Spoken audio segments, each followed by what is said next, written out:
Alright, welcome back to Self-Educated Economist channel.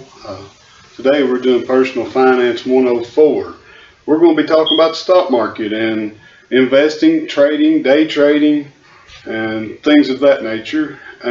So let's dive right in. Most everybody has a 401k. That 401k is managed usually by a hedge fund manager. Say for instance it goes into Vanguard, they have an ETF. When stuff goes down, they buy it. When it goes back up, they sell it. They try to manage that to get you the rate of return they promised you or expect for you to get when you sign up for that account.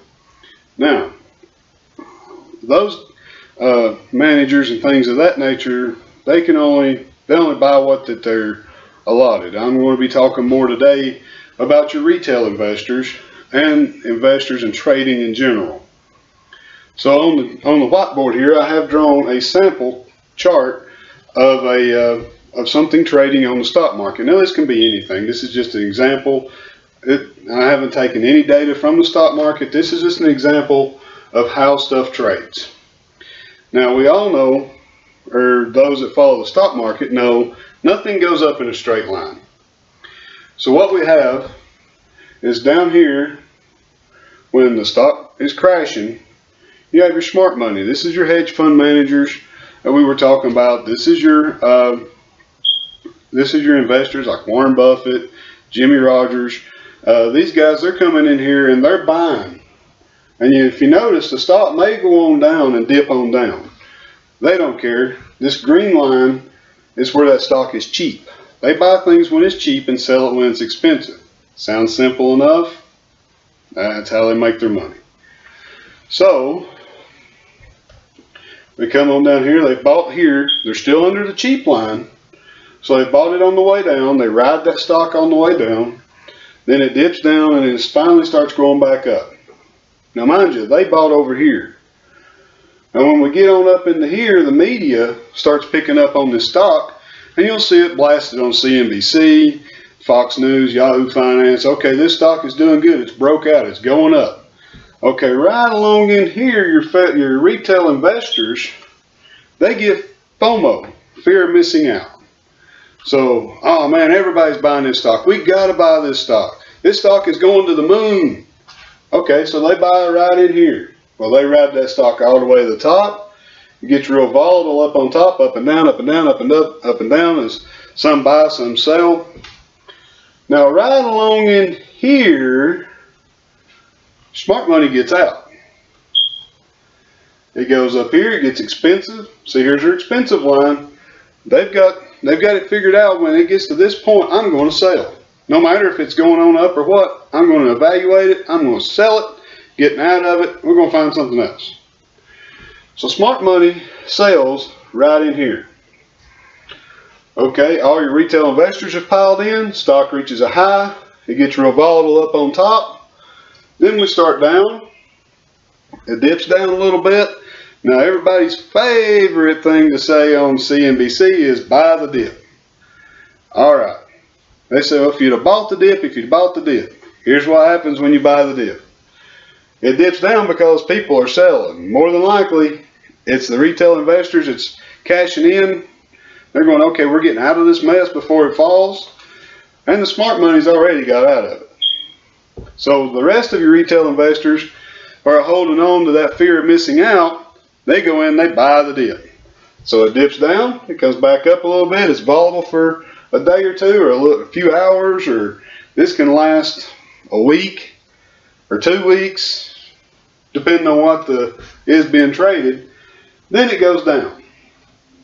Okay, by the time we get down here, if you remember, those retail investors all piled in right here.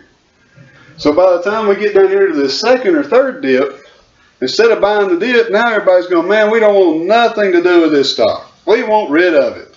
So everybody sells, a few people buy, sell, straight back down to the dip again. Now look where we're at. We've dropped back down below the green line, which is, hey, this commodity or this stock is cheap. Smart money, it dips around again a little bit. Smart money comes back in here on this side, they buy again and they do the same thing again. Now, while we were talking about this, there is day traders. There's guys that up here in this real volatile area, they'll buy at 8 a.m. and sell it by noon. If it went up 100 basis points, if they bought 100 shares, they do the math. They've gained their percentage on every share. They've sold it. And that's why it gets kind of volatile up on top. It's just up and down. Buy, sell, buy, sell, buy, sell, buy, sell. So, and these guys, they may, and then you've got actual traders that may buy along in here when all the retail investors are piling in, but they're only going to hold that stock to about right there. They might hold it for a week and go, I don't want nothing else to do with this. It's not going the way I thought it would. So, this is why the retail investor that's on Robinhood or on maybe putting a little money here and a little money there trying to play the stock market usually wind up holding the bag, because they're the ones that's still holding this as it's coming down. So there's the difference between your smart money, your retail investors, traders, and your day traders. And to make this kind of relevant, I run into a guy about a month ago, back in February, when the stock market had tanked. I'm buying the dip, I'm buying the dip. I kind of looked at my watch, looked at the date, and I said, get about 3 more weeks and the Federal Reserve is going to give you another chance to buy that dip. Because they're raising rates in March, which they started, raised them 1/4%, and as they did, the stock market went back down. Now, if the guy was buying the dip, the stock market went up the following week and selling it, he might have done okay. But if you're buying it and holding it, be careful buying that dip. Now, as a disclaimer, I can't give you any investment advice.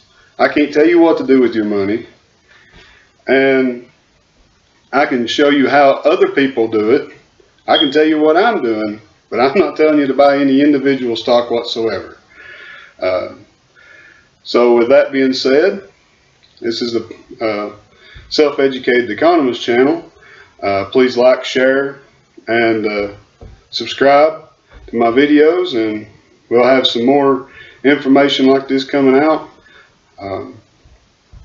The Federal Reserve just had their meeting last week. It'll be 6 more weeks before they have another one. We can watch the stock market and see what it does from there, and see what effects these rate hikes are going to have on our economy. So please like, share, hit the notification bell, and come back for more.